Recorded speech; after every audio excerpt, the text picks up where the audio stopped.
નમસ્કાર મિત્રો, આજે આપણે વાત કરવાના છીએ મોરબીમાં ચાલી રહેલા રાજકારણ વિશે. અમારી ચેનલમાં તમારું હાર્દિક સ્વાગત છે. મોરબી શહેરની પરિસ્થિતિ હાલમાં નરકાગાર સમાન બની ગઈ છે અને લોકો સ્વયંભૂ રીતે રસ્તા ઉપર આવીને પ્રાથમિક સુવિધા માટે ચક્કાજામ કરી રહ્યા છે.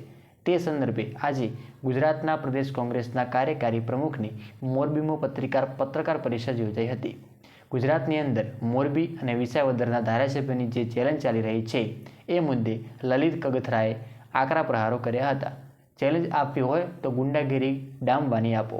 કોંગ્રેસના નેતા લલિત કગથરાએ કહ્યું હતું કે ચેલેન્જ આપવી હોય તો ગુંડાગીરી ડામવાની અને નરકાગાર પરિસ્થિતિમાંથી લોકોને બહાર કાઢવાની ચેલેન્જ આપો એવી ટકોર કરી હતી. મોરબી અને વિસાવદર ધારાસભ્ય તેના આકાને પૂછ્યા વગર કંઈ પણ કરી શકતા નથી. લોકોએ પ્રાથમિક સુવિધા માટે રસ્તા ઉપર આવીને ચક્કાજામ કર્યા. મોરબીમાં છેલ્લા 4-5 દિવસથી જુદા જુદા વિસ્તારોમાં લોકો પ્રાથમિક સુવિધા માટે રસ્તા ઉપર આવીને ચક્કાજામ કરી રહ્યા હતા.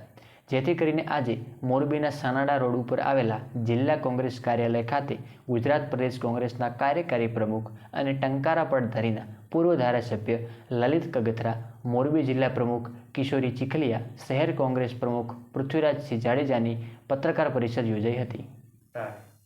હવે ચેલેન્જ આપવાની નહીં પરંતુ લોકોના કામ કરવાની જરૂર. લલિત કગથરાએ વધુમાં કહ્યું હતું કે મોરબીના લોકોને કાંતિભાઈ અમૃતિયાની ફાંદ ફાટી જાય એટલા મત એમને આપ્યા હતા.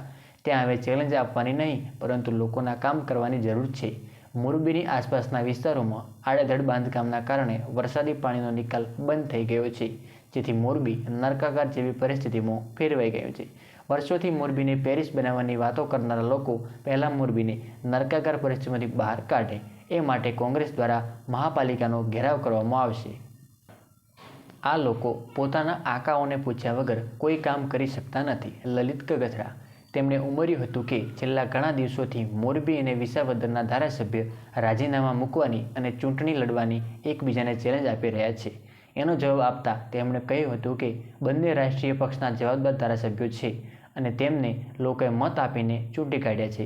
આ લોકો પોતાના આકાઓને પૂછ્યા વગર કોઈ કામ કરી શકતા નથી, ત્યારે એકબીજાને ચેલેન્જ આપવાના અને લોકોને ગુમરાહ કરવાના કામ બંધ કરીને ગુંડાગીરી ડામવા અને નરકાગાર પરિસ્થિતિમાંથી તેમના વત વિસ્તારના લોકોને બહાર કાઢવા માટે કામ કરે એવી પણ ટકોર કરી હતી. સ્થાનિક લોકોને સાથે રાખીને મહાપાલિકાનો ઘેરાવ કરાશે. લલિત કગથરા.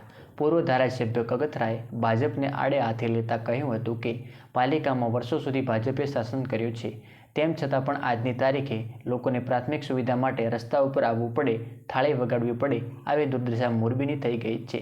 જેથી કરીને કોંગ્રેસની આગેવાની હેઠળ આવતા સોમવારે સ્થાનિક લોકોને સાથે રાખીને મહાપાલિકાનો ઘેરાવ કરવા માટેનું આયોજન કરવામાં આવી રહ્યું છે, જેમાં લોકો વધુમાં વધુ સંખ્યામાં જોડાઈને એવું આહ્વાન કર્યું હતું.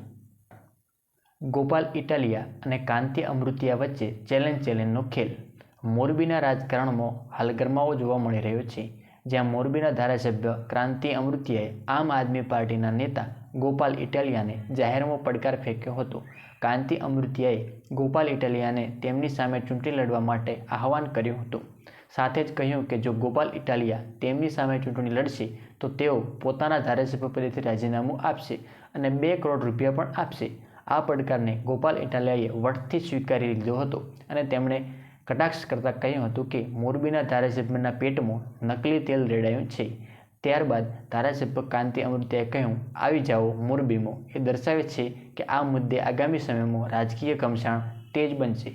આવી જ સમાચાર માટે અમારી સાથે જોડાયેલા રહો. ધન્યવાદ.